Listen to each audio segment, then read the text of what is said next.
வணக்கம். இன்றைய முக்கிய செய்திகள்.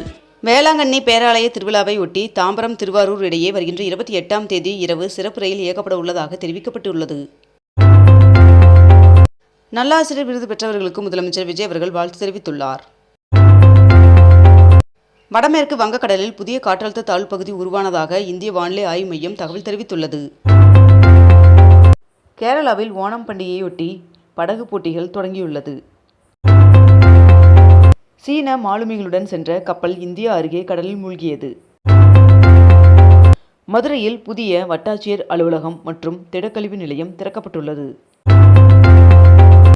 நிதி ஆயோக் அறிவிப்பின்படி இந்தியாவில் 15 முதல் 29 வயதிற்குட்பட்ட சுமார் 8,70,00,000 இளைஞர்கள் கல்வி, வேலைவாய்ப்பு மற்றும் பயிற்சியில் ஈடுபடாமல் உள்ளனர் என்று தெரிவிக்கப்பட்டுள்ளது. செங்கல்பட்டில் நடைபெற்ற மாநில அளவிலான துப்பாக்கி சுடும் போட்டியில் ஆவடி காவல் நிலையத்தை சேர்ந்த 2 பெண் காவலர்கள் வெள்ளிப்பதக்கம் வென்றனர். வேளாங்கண்ணி திருவிழாவை முன்னிட்டு வருகின்ற 28ஆம் தேதி தாம்பரம் திருவாரூர் இடையே சிறப்பு ரயில் இயக்கப்படும் என்று தெற்கு ரயில்வே அறிவித்துள்ளது. தோழமை கட்சிகளின் உறவு பாதிக்கக்கூடாது என்று முதலமைச்சர் விஜய் அவர்களுக்கு திருமாவளவன் அவர்கள் வேண்டுகோள் விடுத்துள்ளார்.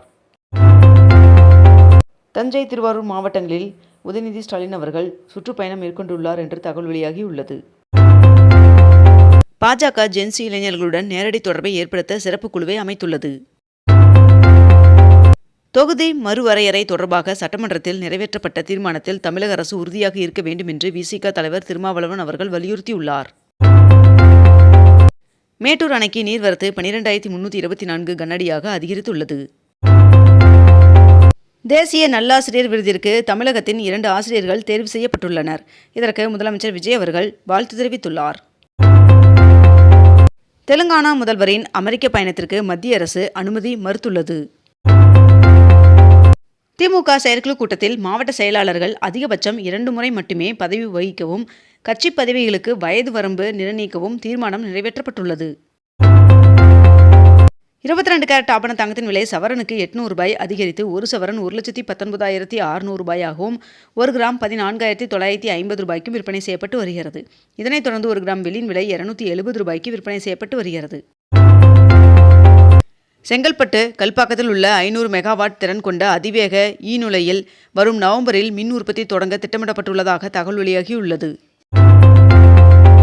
புதுச்சேரியில் நீட் அல்லாத இளநிலை படிப்பிற்கான 2ஆம் கட்ட கலந்தாய்வு குறித்து அறிவிப்பை சென்டாக் வெளியிட்டுள்ளது. தமிழகத்தில் அடுத்த 5 நாட்களுக்கு பரவலாக மழை பெய்ய வாய்ப்புள்ளதாக வானிலை மையம் தகவல் தெரிவித்துள்ளது. தமிழக விவசாயிகளுக்கு 50,000 புதிய மின் இணைப்புகள் வழங்கப்படும் என்று அமைச்சர் நிர்மல்குமார் அவர்கள் அறிவித்துள்ளார். புதுச்சேரி பல்கலைக்கழகத்தில் 2026-27 கல்வியாண்டிற்கான இளநிலை மற்றும் 5 ஆண்டு ஒருங்கிணைந்த பட்டப்படிப்புகளில் காலியாக உள்ள இடங்களை நிரப்ப 27ஆம் தேதி நேரடி மாணவர் சேர்க்கை நடைபெற உள்ளதாக தெரிவிக்கப்பட்டுள்ளது. தமிழகத்தில் சர்க்கரை விலை வரலாறு காணாத அளவிற்கு உயர்ந்துள்ளது. 1 கிலோ சர்க்கரை ₹67 விற்பனையாகிறது. தமிழகத்தில் நேரடி நெல் கொள்முதல் நிலையங்களின் எண்ணிக்கை 899ஆக உயர்த்தப்படும் என்று உணவுத்துறை அமைச்சர் தெரிவித்துள்ளார். மயிலாடுதுறை மாவட்டத்தில் துளி நீரில் அதிக பயிர் திட்டத்தின் கீழ் சிறு மற்றும் குறு விவசாயிகளுக்கு 100% மானியத்திலும், இதர விவசாயிகளுக்கு 75% மானியத்திலும் நுண்ணீர் பாசன கருவிகள் வழங்கப்பட உள்ளது என்று தெரிவிக்கப்பட்டுள்ளது. தாய்மாமன் தங்க மோதிரம் திட்டத்தின் கீழ் ஜாய் ஆலுகாஸ் மற்றும் கல்யாண் ஜுவல்லர்ஸுக்கு தாவேகா அரசு பணி ஆணையை வழங்கியது. கொச்சி மெட்ரோ ரயில் நிறுவனத்தின் பெயரை கேரளம் மெட்ரோ ரயில் நிறுவனம் என மாற்றம் செய்ய மாநில அரசிற்கு அந்நிறுவனம் பரிந்துரை செய்துள்ளது. இந்திய விண்வெளி ஆராய்ச்சி நிறுவனத்தின் முன்னாள் தலைவர் எஸ். சோம்நாத் அவர்கள் ரிசர்வ் வங்கியின் நிர்வாக வாரியத்தின் பகுதி நேர இயக்குநராக நியமிக்கப்பட்டுள்ளார். திராவிட மாடல் ஆட்சியில் மாநிலம் முழுவதும் 35 லட்சம் மின் இணைப்புகள் வழங்கப்பட்டது என்று திமுக எம்எல்ஏ செந்தில் பாலாஜி அவர்கள் தெரிவித்துள்ளார். ஏடிஎம்மில் 4 முறைக்கு மேல் பணம் எடுத்தால் ஒவ்வொரு பரிவர்த்தனைக்கும் தலா ₹15 கூடுதலாக ஜிஎஸ்டி வசூலிக்கப்படும் என்று எஸ்பிஐ அறிவித்துள்ளது. சென்னை ஐஐடி கல்வி நிறுவனத்தில் எம்பிபிஎஸ், எம்டி உள்ளிட்ட மருத்துவ படிப்புகளையும் கொண்டுவர திட்டமிட்டுள்ளனர் என்று தகவல் வெளியாகியுள்ளது.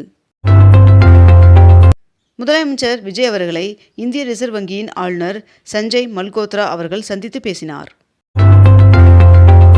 உரிய ஆவணங்கள் சமர்ப்பித்தும் கட்டிட அனுமதியை தாமதிக்கும் அதிகாரிகள் மீது நடவடிக்கை எடுக்கப்படும் என்று மாநகராட்சி ஆணையர் எச்சரிக்கை விடுத்துள்ளார். 2026-27 கல்வியாண்டிற்கான MD யோகா பட்ட மேற்படிப்பிற்கு இன்று முதல் விண்ணப்பிக்கலாம் என்று தெரிவிக்கப்பட்டுள்ளது. பருவமழை முன்னெச்சரிக்கையாக கால்வாய்கள் மற்றும் நீர்நிலைகளில் 11,790 மெட்ரிக் டன் வண்டல் ஆகாய தாமரைகள் அகற்றப்பட்டுள்ளது. தென்னிந்திய மாநிலங்கள் பரஸ்பர பேச்சுவார்த்தை மூலம் நீர் பிரச்சினையை தீர்க்க வேண்டும் என்று முதல்வர்கள் மாநாட்டில் உள்துறை அமைச்சர் அமித்ஷா அவர்கள் அறிவுறுத்தியுள்ளார். ஓய்வு பெற்ற அரசு ஊழியர்களுக்கு இடைக்கால மாத ஊதியத்தில் அகவிலைப்படி 60% உயர்த்தப்பட்டுள்ளதாக தெரிவிக்கப்பட்டுள்ளது. வடபழனி முருகன் சுவாமி கோவிலில் செப்டம்பர் 1 முதல் செல்போனுக்கு தடை விதிக்கப்பட்டுள்ளது. விழுப்புரம் மாவட்ட நிர்வாகம் மற்றும் வேலைவாய்ப்பு மையம் இணைந்து ஆகஸ்ட் 28 மாபெரும் தனியார் துறை வேலைவாய்ப்பு முகாமை நடத்த உள்ளது. CBSE பள்ளிகளில் நடப்பாண்டே மும்மொழி கொள்கையை அமல்படுத்துவதை மறுபரிசீலனை செய்யுமாறு ஒன்றிய அரசிற்கும் CBSEக்கும் உச்சநீதிமன்றம் உத்தரவிட்டுள்ளது. கேரளாவில் ஓணம் பண்டிகைக்காக ஹோட்டல் முன்பதிவுகள் 69% அதிகரித்துள்ளதாக தெரிவிக்கப்பட்டுள்ளது. குமரி மாவட்டத்தில் உள்ள சுசீந்திரம் சுவாமி கோவில் உட்பட 5 முக்கிய கோவில்களில் செப்டம்பர் 1 முதல் செல்போன் பயன்படுத்த தடை விதிக்கப்பட்டுள்ளது. ஈரான் மீது எக்கனாமிக் D-Day எனப்படும் மிகப்பெரிய பொருளாதார போரை தொடங்குவதாக அமெரிக்க அதிபர் டொனால்ட் ட்ரம்ப் அவர்கள் அறிவித்துள்ளார். மணிப்பூரில் நிலவும் சட்டம் ஒழுங்கு சூழல் காரணமாக அனைத்து கல்வி நிறுவனங்களுக்கும் ஆகஸ்ட் 20 முதல் 22 வரை 3 நாட்கள் விடுமுறை அறிவிக்கப்பட்டுள்ளது. தஞ்சாவூர் ரயில் நிலையத்திலிருந்து இயக்கப்படும் சென்னை எழும்பூர் உழவன் ரயில் இன்று முதல் வருகின்ற 24 வரை தாம்பரம் ரயில் நிலையம் வரை இயக்கப்படும் என்று தெரிவிக்கப்பட்டுள்ளது. உணவு மற்றும் பானங்களில் 100% தூய்மை, 100% இயற்கை போன்ற வார்த்தைகளை பயன்படுத்துவதற்கு FSSAI கட்டுப்பாடு விதித்துள்ளது. சென்னையில் அரசு மற்றும் அரசு உதவி பெறும் பள்ளி மாணவர்களுக்கான மாவட்ட அளவிலான கலைத் திருவிழா ஆகஸ்ட் 21 முதல் அக்டோபர் 13 வரை நடைபெறும் என்று அறிவிக்கப்பட்டுள்ளது. மேகதாதுவில் அணையை கட்டி நீரை சேமித்தால் தமிழ்நாடு, கர்நாடகா ஆகிய மாநிலங்கள் பயனடையும் என்று கர்நாடக முதல்வர் TK சிவக்குமார் அவர்கள் தெரிவித்துள்ளார். முதலமைச்சரின் மருத்துவ காப்பீட்டுத் தொகையின் உச்சவரம்பு 5 லட்சம் ரூபாயிலிருந்து ஆண்டிற்கு 25 லட்சமாக அதிகரிக்கப்படுகிறது என்று முதலமைச்சர் விஜய் அவர்கள் அறிவித்துள்ளார். ஆவின் பால் கொள்முதல் விலையை லிட்டருக்கு 38 ரூபாயிலிருந்து 41 ரூபாயாக உயர்த்தி 110 விதியின் கீழ் முதலமைச்சர் விஜய் அவர்கள் அறிவித்துள்ளார். இத்துடன் இன்றைய தலைப்புச் செய்திகள் நிறைவடைந்தன. மேலும் இதுபோன்ற அண்மை தகவல்களை உடனுக்குடன் தெரிந்து கொள்ள அக்னிபூ சேனலை சப்ஸ்கிரைப் செய்து கொண்டு தொடர்ந்து இணைந்திருங்கள். நன்றி, வணக்கம்.